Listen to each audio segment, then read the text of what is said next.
Hi, my name's Karena Walter, and welcome to the Standard Newsroom for our monthly chat with the Mayor. I'm here with St. Catharines Mayor Walter Sendzik. Welcome. It's great you had to look over and check which mayor it is. It's Mayor Walter Sendzik, yes, I love that. You've had a busy week. I've seen you've been at a lot of folk arts open houses this week and various other things that are happening. We're in the full swing of folk arts. The Folk Arts Month is big in our community, and this has been one of the best folk arts that I've attended in terms of the open houses. They've been packed, and it's such wonderful to see so many different organizations coming together and seeing the people come out from the community to experience the different cultures of the folk arts. So it's a pretty special month for those of us in the community. And they'll be on St. Paul's Street for the first time. For the first time, yeah. So that'll be coming up on Saturday and Sunday, and then there's the Jump Up, which is Friday night at Market Square. So that's the steel bands, the Jamaican Jump Up. And that'll be an exciting event as well. So they've really gone above and beyond this year as part of folk arts, and you're starting to see the people really coming out and embracing it. Another thing that you were at this weekend was the opening of the carousel in Port Dalhousie, and I wanted to talk to you a little bit about all the things that are happening in Port Dalhousie right now. All right, well, the opening was very special. It was special for not just residents in the city, but also acknowledging Dorothy Crabtree and her efforts to really preserve the carousel, as well as the Brookson family, who Sid Brookson was the individual who actually owned the carousel at the time, going back many generations. And Dorothy came up with the money from the community, did a great fundraising campaign, and ensured that the carousel would stay at Lakeside Park, and it would always be 5 cents. So this was our opportunity to say thank you to the Brookson and the Crabtree families for those contributions, and also to celebrate the summer coming to Lakeside Park with, I always say this, you equate the sound of the carousel with summer in St. Catharines. Mm-hmm. One of the things some people noticed down there when they were down there was the new mobility mats that go into the lake. And the mobility mats, so those who go to Lakeside Park and they see this blue mat that goes from the sidewalk, what would be the old midway, going into the water. Those are for individuals with mobility issues, and such as those in wheelchairs, that can now go right from the pathway to the water and experience what we all love to experience, which is dipping our feet into Lake Ontario and really enjoying Lakeside Beach. So that's there because it's so difficult to use a wheelchair or any kind of device to get through the sand. So we're the first one in Niagara that has a mobility mat as part of our beach experience, and we'll be looking to add more mobility mats. They are costly, and we are looking for partners in the community that would be able to come and help support the additions of more mobility mats to Sunset Beach, say in Port Weller. That's one of the enhancements that are happening there. The City Council talked about the pavilion being demolished last week. I don't recall that Oh conversation. yeah, it kind of went on for a little while. But one of the things we haven't talked about is sort of what the overall vision is for that park now that pavilion's coming down. There'll be a new one going up at some point. Yeah. So the pavilion will be taken down this summer, and there will be a public consultation for the design of a new pavilion.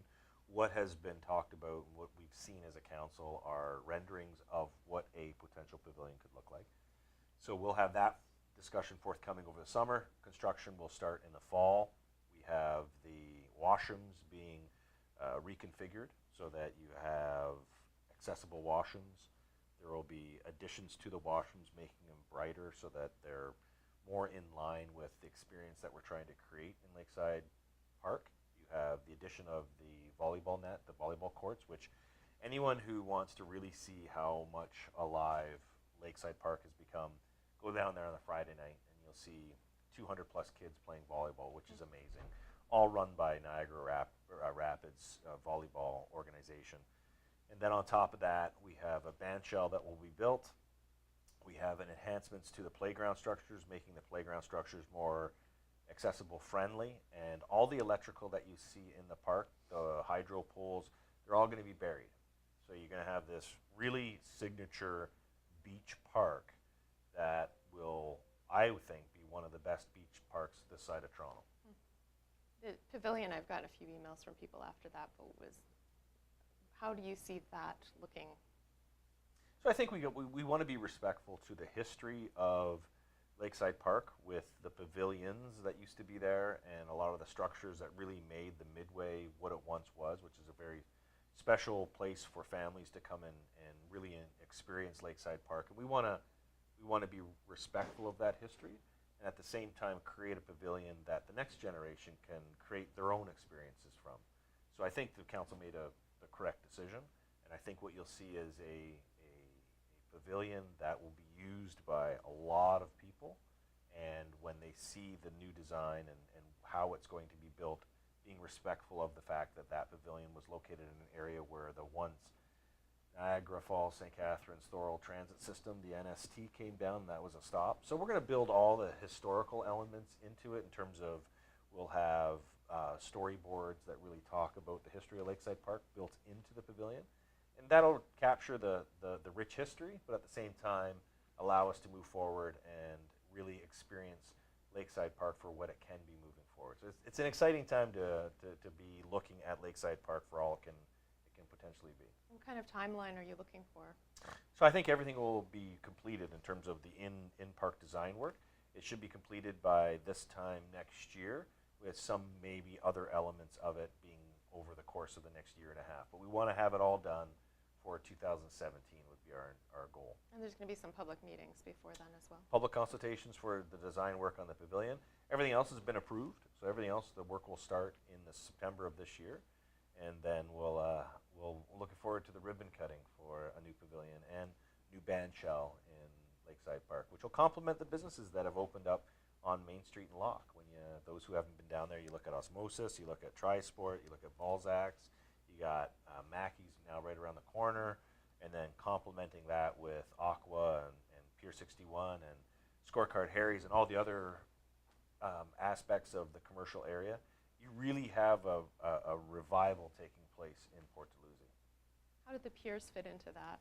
Well, we have a public meeting coming up on May 26th. It's 7 p.m. at St. Anne's School in Port Dalhousie, and that'll be the Department of Oceans and Fisheries will have an opportunity to come and explain publicly for the first time to the public everything that they've collected in terms of the data to show the state of the piers, and then it'll be an opportunity for the public to see the options that the Department of Ocean and Fisheries has put on the table. So this is the starting point for the conversation to get us to a position where we're working with the federal government to select an option that's best for the city and it's affordable for the federal government, and be innovative in how we enhance the piers so that they can again complement everything that's taking place in Port Dalhousie. Do you see them still as a pedestrian walkway then? Oh, of course. I think the Lakeside Park side, the west side of the piers, is very much a vital part of the overall park experience. I think the east side is used by folks who are accessing it from Lakeshore Road. There could be an opportunity to put a bridge between the east side and the west side, further into the interior of the harbor, and allow people to really experience all of the Lakeside Park amenities. So we want to work with the public, we want to work with the community to say what is the best design that will allow for the maximum use of experience in the piers, and at the same time being respectful for the fact that there's only so many dollars that can go around. What's the latest with the development by Fortress down there? They are working, again, I will say that they have been in the city staff planning department's office on a very regular basis, looking at the site plan, trying to come up with a configuration that will allow for the maximum use of space, but also being respectful of the location in Port Dalhousie. And as a lot of people understood, there's always an issue with height. They're respectful of that, and I do know that site plans have been submitted for consideration, for input from staff. So we met with the management team of Fortress about a month ago, and they want to be shovels in the ground in the fall of this year. But to get there, we're going to have a discussion between council and Fortress about what is it that they can do and how they want to modify the site. Is that within the approval that has been approved by OMB? So there's still some steps, but Karena, I could tell you this: people in the community want to see something built.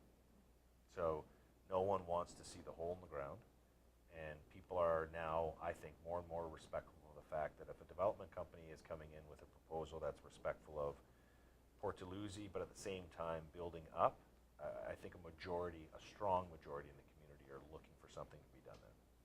Would there still be public meetings about that process as well, or is that just Anything between the else- developer and the city? Well, I think anything outside of the scope of the OMB will have to come back for council consideration, and then that and their will entail some public meetings. So I'm foreseeing that there will be a public discussion if they do indeed want to modify any aspects of the OMB decision. But again, I'll reiterate that majority of the public is just saying, look, let's start to get something built. That'll be the last piece of the puzzle for Port Dalhousie. There's also going to be public consultations about the budget this year, and you've got a few meetings coming up already this week, which I was surprised to see already on the agenda. Yeah, we have 3 scheduled. The first one's this Wednesday. We're meeting with business organizations and business folks. We're also meeting with community organizations, social organizations, and looking to get feedback from the general public. So these are early consultation meetings. And really, these aren't meetings in terms of for us to go line by line through the budget and say, what do you think about this? What do you think about this? This is really for us as a budget committee to hear from the different organizations and different folks who have ideas about how we can better manage the finances of the city and at the same time continue to grow the city. It's, you know, and my philosophy is you can cut your way to the bottom, but when you do that, you really hurt the overall core of what we've developed as a community and moving forward. So we want to hear innovative ideas from different folks.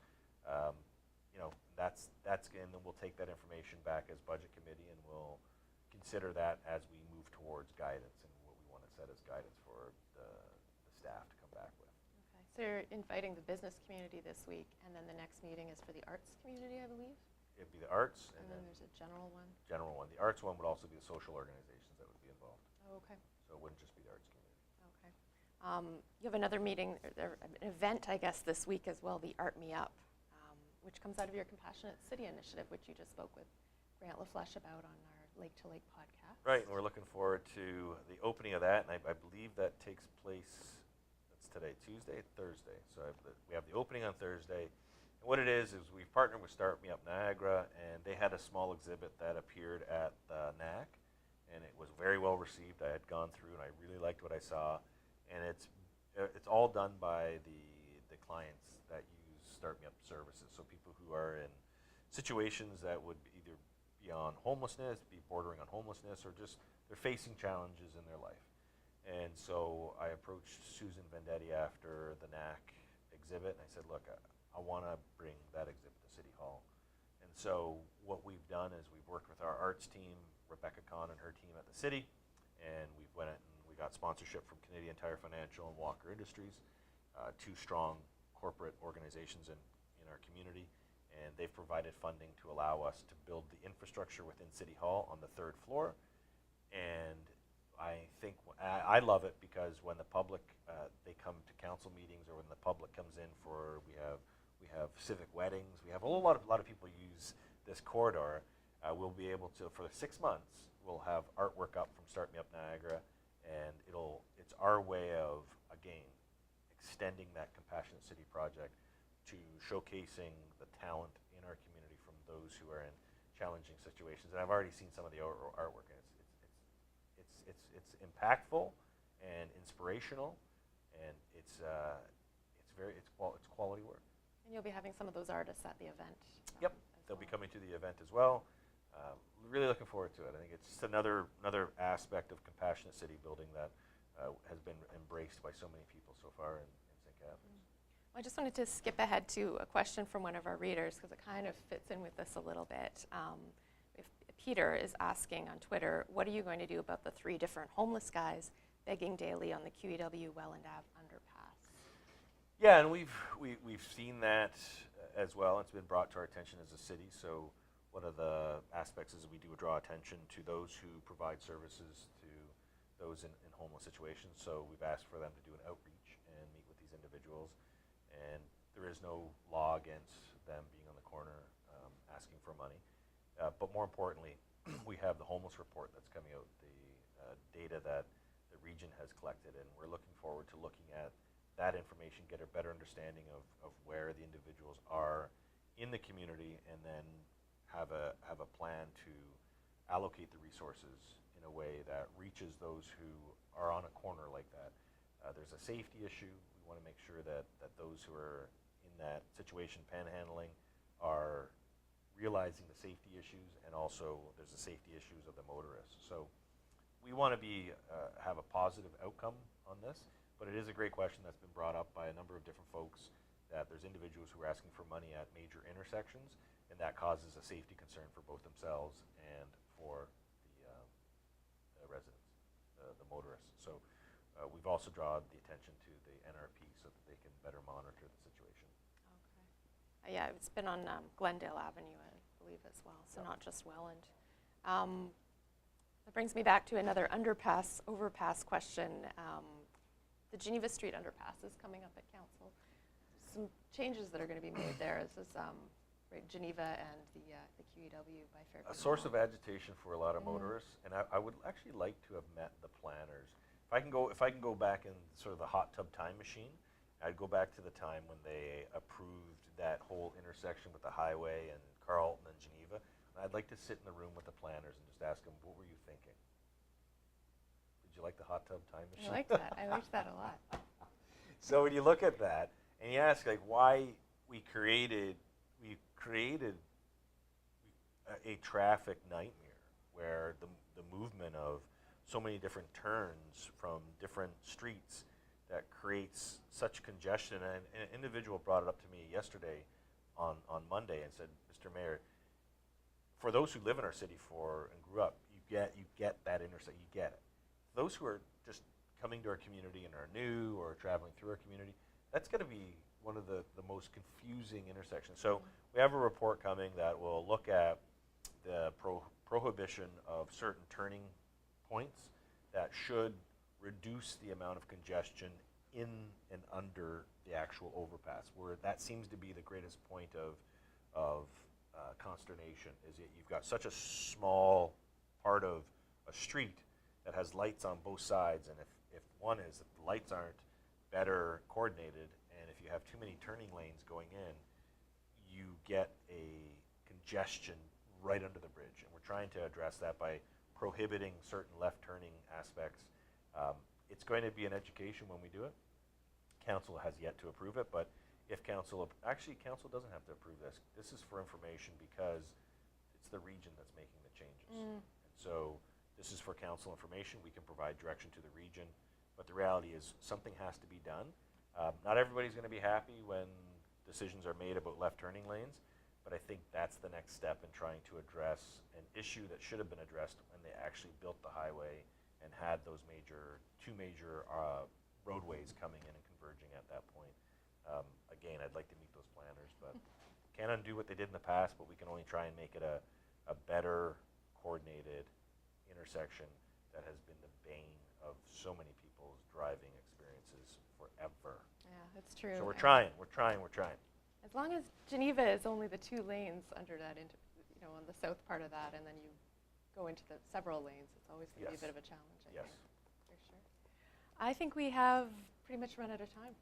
I have a number of other questions that we'll have to deal with next week. So we have to bump Next them over month. to the next Ask Sendzik, and the more people that reach out on Twitter and use the hashtag Ask Sendzik, the more questions that we'll have coming in. And this has been a great experience, and I do know more and more people are following because I'm getting more inquiries about the Ask Sendzik and how do they get information. Oh, great. All right. Well, thanks for joining us, and please send us your questions for our June episode.